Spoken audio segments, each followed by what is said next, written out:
This is something we need to wake up to because the vulnerability is asymmetric. Democracies to operate need some common currency of truth. Autocracies don't. Absolutely to the contrary. Autocratic governments need to be able to control and propagate their version of the truth. So any technology that allows you to muddy facts and undermine data and undermine truth nets out as bad for us and essentially good for them. Now those technologies are all around us. It's a huge force for good potentially, but in this area we've got a problem. Welcome to NatSec Tech from the Special Competitive Studies Project. I'm Jeanne Meserve. Technology is now a key part of geopolitics. Nations are competing for technological dominance, and they are using technology in new ways to gain the upper hand on enemies and competitors.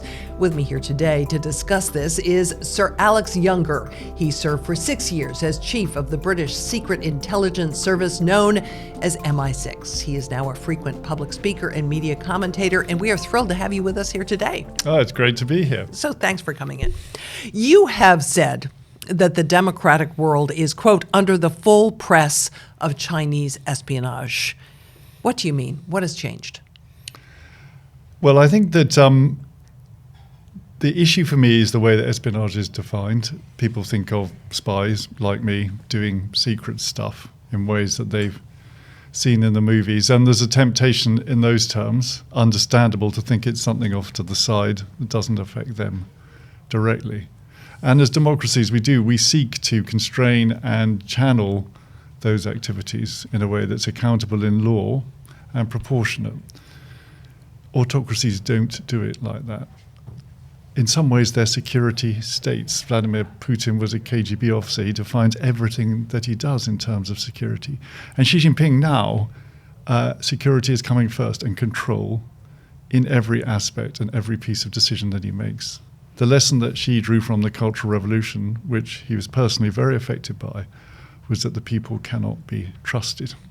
And of course, he extends that principle more widely. So it's not in a box in an authoritarian regime. It's full court press. People talk about the hybrid war. It's broadly speaking a Russian invention where you link all aspects of national power to security objectives. Now, as the modern world evolves and we get hyperconnectivity, everything is connected to everything else, that is weaponized against us.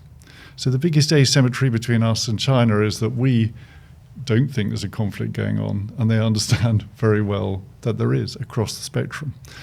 And that it therefore involves using information, using technology, using economic coercion, as well as military force, or all the traditional levers. There's no need to panic, but we need to understand that they're playing one game and we're playing a different one. Have we not understood that? Manifestly not. If you take, for instance, the way in which our governments are organized or our legal systems are organized, we still distinguish under law between peace and war, or domestic and international, or covert and real. And the genius of a gray zone hybrid approach is you don't do that. You connect everything up. And our unwillingness to do that is a source of weakness. So the source of strength that we have to present is partnership, cross boundaries. The biggest success that I had as an intelligence chief was not to compound our power within the barbed wire as intelligence services, but to promote partnership as between us and other pieces of government, private and public, and internationally, and start to get across those boundaries and present a united front in the face of these problems. So that's a work in progress. So in the meantime, are the Chinese eating our lunch? Well, our lunch has been eaten in one pretty important way, which is that China launched over many years a concerted program to steal our IP, our trade secrets, in order to galvanize its ambition. And might I say, Western companies left the door open to let them do that. Frankly, it wasn't hard. And in fact, even worse, Jeanne, half the time we did it knowingly by entering into research partnerships or just putting stuff out there in scientific conferences. Now, I understand that the reason we're all rich is because of scientists' willingness to share ideas. Knowledge should be open. It drives all of the progress we've seen, but nor should we be naive. What's moving in China, and this is important, is that their intelligence ambitions now go beyond stealing IP. They're now avowedly political. And Xi Jinping I think, correctly understands that the security of the Communist Party rests on his ability to dominate and eliminate any idea of democracy, particularly in his near abroad, as a viable alternative to socialism with Chinese characteristics. So now we've gone into something more difficult, which is essentially organs of the Chinese Communist Party trying to influence the way that you and I think about stuff. And that's a problem.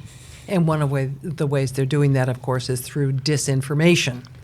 Yes. And not so long ago, there were stories allegedly planted by China about the wildfires in Maui, and that the Chinese even provided AI-generated images to bolster this disinformation campaign. Is that just the tip of the iceberg? Yeah, this is something we need to wake up to, because the vulnerability is asymmetric. Democracies to operate need some common currency of truth. Now, that truth is contested, of course, that's what democracies do, but fundamentally there need to be facts at the bottom of the argument. If that goes, we're in a weak position. Autocracies don't, absolutely to the contrary. Autocratic governments need to be able to control and propagate their version of the truth. So any technology that allows you to muddy facts and undermine data and undermine truth nets out as bad for us and essentially good for them. Now, those technologies are all around us. And when you look at particularly the advent of generative AI and the way in which it can be combined with other technologies, it's a huge force for good, potentially. But in this area, we've got a problem. So this is a big election year, not just in the U.S., but EU, India, all around the world. Do you expect they're going to turbocharge their disinformation campaigns to have an impact on those elections? Look, I do. It's what I would be doing if I were in their position. But can I say something which might perhaps surprise you, coming from a spy, which is fundamentally the problem is not hostile states.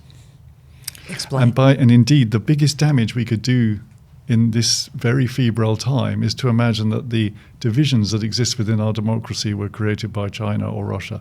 They weren't. They were created by us. And the crucial point there is that we do have it in our power to change it. The great problem with putting it all on Russia and China is that we then feel we don't have a responsibility to act. So that's lecture over. One level down, absolutely. And we need to get serious about this and engage across the piece, my old services, of course, but more broadly in making sure that in this year, this most political of years, 2024, no one's allowed to swing the result with false information. Noble goal, but can it be done? I think that there are plenty of ways in which that can be achieved. Now, it's frustrating for you, Jeanne, because you can tell I have a philosophical bent. We do have not at all frustrating. We do have a problem, which is that in Western societies, it's not up to the government to say what's true. Okay, so we need to think hard about trusted sources of information for the public. We need to think about education. We need to think about technology solutions. We've been hearing those same themes since the last presidential election in the U.S., at least, and yet we still have this enormous problem. But you and I are talking about it now, so it must be serious. But talking about it isn't going to solve the problem. No, well, it is to some degree. There has to be something in the public consciousness that takes this from the esoteric to the close and present danger.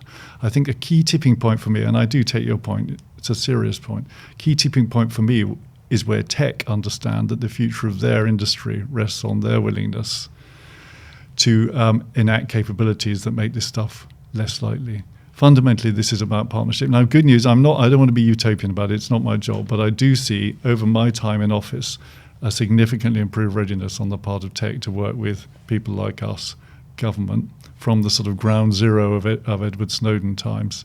It is totally different now.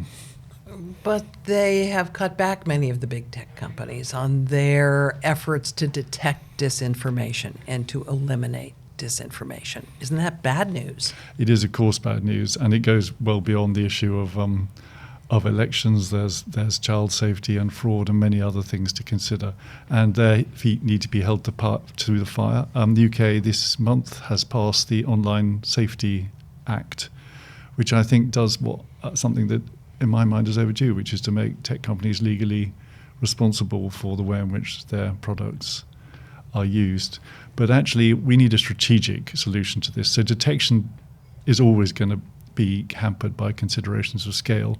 We need technology solutions that actually allow you to resolve the provenance of information online. That's where the big brain should be going. And there's been a really fascinating presentation on that today at the SCSP, which certainly cheered me up. Well, talking about the provenance. So, okay, if you can figure out that it originated in Russia or China or Iran or North Korea, fine. But as you mentioned, this is a problem that our societies have created, and it does emanate from inside our countries. And then it comes down to, in the United States, a discussion of First Amendment rights. And I may regard something as being counterfactual, but someone else, in their perception, may believe differently. Yeah. So maybe you shouldn't have a constitution. We haven't got one. Well, then Xi Jinping really had a cheap we haven't got one. Anyway, it's fine. No, I'm being facetious, and I don't want to oversimplify this, but clearly, people have got to be willing participants in that. There has to be an appetite to discern truth from fiction, and then there's an education, I think, lies at the heart of that. And then we circle back to what I said at the beginning. We have a very, very polarized electorate. Our countries are very polarized. There's little confidence in democracy, or less than there used to be. And here's the irony. That's largely the result of all of these amazing technologies that have made us rich.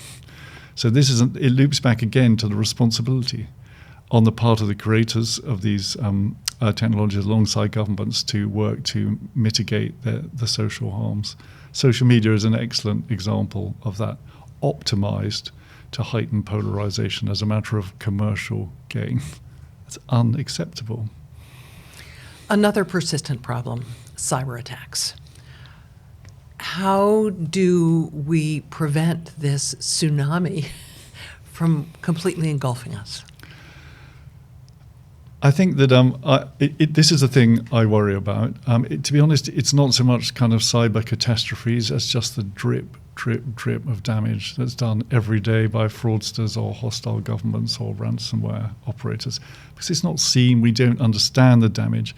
And crucially, because it's invisible, also we don't understand the risk and we don't invest properly in dealing with it. So I think it is a big problem. Dealing with it, I would go down two axes. One, it's, I think, the responsibility of leaders of any organization to understand that most of the vulnerabilities exploited by malign actors in cyberspace are human. They are not technical. And if you think this is a technology problem, you're wrong. It's a human problem. Take it from me. I've seen this, from all sides. So that's got to stop. And then AI. Big question: whose side is AI on here? There's a really dystopian possibility of intelligent malware that mutates as it goes through systems, making it impossible to categorize and build defenses against. Equally, in AI, we could have systems that patch in real time. I need to know the answer about who AI's side is on in this, and I think government should be pressurizing people to make sure that it's on ours. That's quite a frightening prospect. Yes. And what does it do when it comes down to attribution?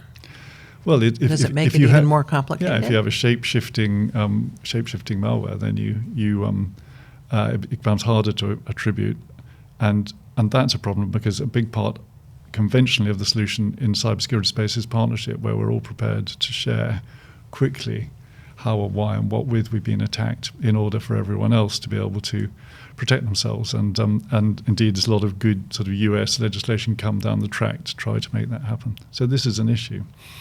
So the West is in an innovation race with China. What's at stake here? This is one of the reasons that I enjoy being associated with the SCSP. They have called this out. It's fundamental. When you look at the choices that will be available to my kids alongside climate change, who wins this is the other key determinant of their future. I put it no lower than that. If China has worked this out, they understand that the century of humiliation that they endured was fundamentally because they turned their back on emerging technology, and they're not going to do it again. And they've told us this. They aspire to dominate all the key emerging technologies. Now, to the extent that they're doing that to augment the condition of people in China and to improve their situation, fine. That is one of the reasons, fine. They're also doing it to consolidate their capacity to control their population so that the Communist Party stays in power, and to create a dependency on the part of the rest of the world on China's goods and products, and an imperative to participate in the Chinese version of the internet, which is where truth is dictated by the Communist Party. Now, at that point, a number of things stop existing. Privacy, for us, stops existing. Security stops existing. Military dominance stops existing. And ultimately, economic power ebbs away. So I don't want to be swivel-eyed about this, but people need to understand the stakes.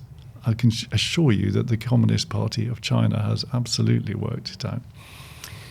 So here in the U.S., there have been restrictions imposed on certain semiconductors. Some of our allies have joined that effort. Is that a good first step? Is that the kind of approach the West should be taking to try and maintain the upper hand or gain the upper hand in this competition? Well, I think it's good news and bad news with this stuff. So, notoriously, the Washington consensus leaves everything to the market. The UK and the US were the last countries standing. That everyone else, however, had decided that they needed an industrial policy, which involved a much more active government in this space to capture some of the externalities. China's built on that. It is an industrial policy. European Union is not backward when it comes to it either. That has undermined a lot of our strength and power, particularly in the Anglosphere. And I think it's overdue that governments have recognized they've got a much more active role to play. It was essentially US military investment that brought us the internet or the space industry. Governments have to get back into the business because China has been doing that for years. So essentially, with reluctance, because it's quite economically inefficient, I think it's good. The bad news is that I think in the US, in doing this, and I admire the US and I admire the policy, they've been extraordinarily casual about the power of alliances and how it feels when you're outside the US, but not an autocrat, is that this stuff's being done at our expense. Now, it's, of course, hypocritical for the European Union, which is also a pretty protectionist organization, to complain about this. But let's just grow up. If you've got self-cancelling industrial policies across an alliance that together aspires to withstand the onslaught of authoritarianism, this is not a good look. And I think we need rapidly to re-engineer the concept of being more than the sum of our parts into these types of policies. Are those efforts underway now? To some extent. I think the administration has got it. I also, to be fair to the administration, understand the link between these policies and domestic politics. The US unaccountably decided to withdraw from key trade relationships in the Indo-Pacific, and yet it talks about containing China. Well, if you're a neighbor of China and you're being offered a good economic relationship with Beijing and the US has just folded its arms, what do you think is going to happen? Now, I think those messages have got through, but it's undeniable that the domestic political discourse around trade openness, for instance, is challenging. And that goes back to what we were talking about before. People's trust in government and the identity they get from employment and a whole lot of other stuff is at a low, in part because of all the technologies we've been discussing. So you've written that good policy towards China will simultaneously confront, compete, and cooperate. Yes. Explain what you mean. So we have moral panics about this. I believe one of the biggest problems we have in the West is we forget how strong we are. And we get, right, let's decouple. Let's not talk to China ever again. Oh, you've gone to China, you politician, you're a traitor. What a load of rubbish. I looked at the balloon thing going over the US. I just despaired, Everyone went completely mental. Fox News on 24 hours a day. Could JFK have solved the Cuban Missile Crisis under those circumstances? No. The quality of dialogue is at an all-time low. Now, it will be clear from our conversation that I'm not a great fan of authoritarian regimes. And when they seek to undermine our systems, we should go back super hard. And that's what people like me are for. It should also be clear, I hope, that I think that the vital ground of this is a competition around emerging technology. And we shouldn't be wet about that. But can we also understand that there is one planet which we share with all of these people? There are some things that can only be solved at a global level. Can we also understand that a lot of the trade that has built up as between these blocks is highly beneficial to both countries, of both value systems, and has made us richer? And fundamentally, can we also understand that even in the Cold War, we have protocols for dialogue and understandings and treaties, which meant that catastrophic misunderstanding was less likely. So, take this from a hardline securocrat. This idea that we shouldn't be talking to countries that don't share our values, I think it's nuts. So that Sorry, put a fine point on it. Was that clear I think that enough? was clear. I think that came through. So I have to talk about spying because that's what you were and did for your career. How has technology changed the business of spying? I mean, you've mentioned how China is using new technologies, but bring it down to the nitty-gritty level. So the fundamentally and not a lot is the answer. I'm speaking specifically as a human intelligence operator. There's an idea that we're put out of business by all this stuff. Nothing could be further from the truth. Our job is and will always be creating relationships of trust with people across forbidding and cultural boundaries in order to generate the information and actions that keep our people and our allies safe. And the key to get in your head around is that we've just got to learn to do that in a totally different environment. But my time as chief of MI6, the reason I was given the job was to enact that transformation. Make everyone understand the rules have changed. Make everybody understand that some capabilities that only we had 10 years ago are now available, at a small price to anybody. These things that we thought were ours now belong to small or non-state actors and can do us immense damage. So it's been a mindset thing. In truth, for me, it wasn't very hard to get the memo. I began spying in the 90s. I could go anywhere in the world with a bunch of cash and do anything I liked. Google search killed that dead. Then I was head of counterterrorism. I spent 10 years in counterterrorism. What was the answer to stopping bombs going off? It was data and our willingness to share it. And then I was head of operations and I was chief, and I saw this new domain open up, cyber. So it kind of wasn't difficult to see the way in which we were evolving. The trick was to remember, in some ways, we're not going to change. What are our values? What's this about? It's about relationships. In every other way, fundamentally, it's altered.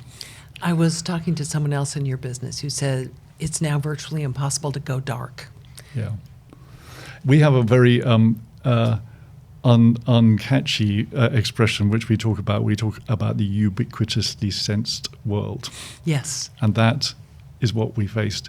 And it's a very uncomfortable place for a person like me to live in. But without going into any detail, I can assure you that there are dents in the ubiquitously sensed world that we can So when in. we're talking about the ubiquitously, Yeah, you see what I mean? That's too big a word. Ubiquitous sense. We're talking about, for instance, our phones, which are shedding information all the time about where we are and what we're doing. Right? You're talking about standing in the middle of the Gobi Desert and not being invisible. I mean, it is ubiquitous. I mean, there's a lot in here. We don't have time for this. There's a lot of bad news in here for the autocrats as well. So let's not beat ourselves up too much. So these technologies don't work great for people who want to dominate every aspect of their citizens' life as well, but they will if we don't get active. So could you expand on that a little bit more? How do they work against the autocrats? Yeah. So I mean, obviously, if you take the grief cycle, we started off thinking the internet was on our side. Fine, because it literally democratizes information. Turns out actually it's probably on the dictator's side because it actually allows them to know exactly what all their citizens are doing all the time. It was a bad surprise that China was able to create a firewall around its own country. I didn't actually think that was possible. I think now the way that some of these technologies are going, it's going to be increasingly hard for dictators to do that, to prevent their citizens from accessing information in a way that allows them to make proper choices, and indeed just to keep hold of all of the basic tools that a state has and needs to control its citizens. But your answer was specifically about us as Western intelligence operators. I think there will be a few intelligence services in the world, of which mine will definitely be one, that have got the memo and will adapt. And there will be a lot that don't and get destroyed. There's a great example of this when the Russians unwisely came to the UK to try to kill someone in Salisbury and used unaccountably a theatrical chemical weapon to do so. Was it an umbrella? Yeah, no, this was poisoning a door handle with Novichok. Okay. Yeah, they do have form because they did do an umbrella earlier. You're quite right. I laugh now at how staggeringly naive they were about their capacity to keep that secret. Nonsense. They hadn't got the memo, and I think the key thing for us is to constantly be learning, constantly understanding how the rules are changing, and not crying about it, but adapting. And let's face it, our capacity to adapt—that is the thing that we have. That is a USP. Sir Alex Younger, former head of MI6, thanks so much for joining us today. Enjoyed the conversation. Thank you. And this has been NatSec Tech from the Special Competitive Studies Project. I'm Jeanne Meserve. Thanks a lot for joining us.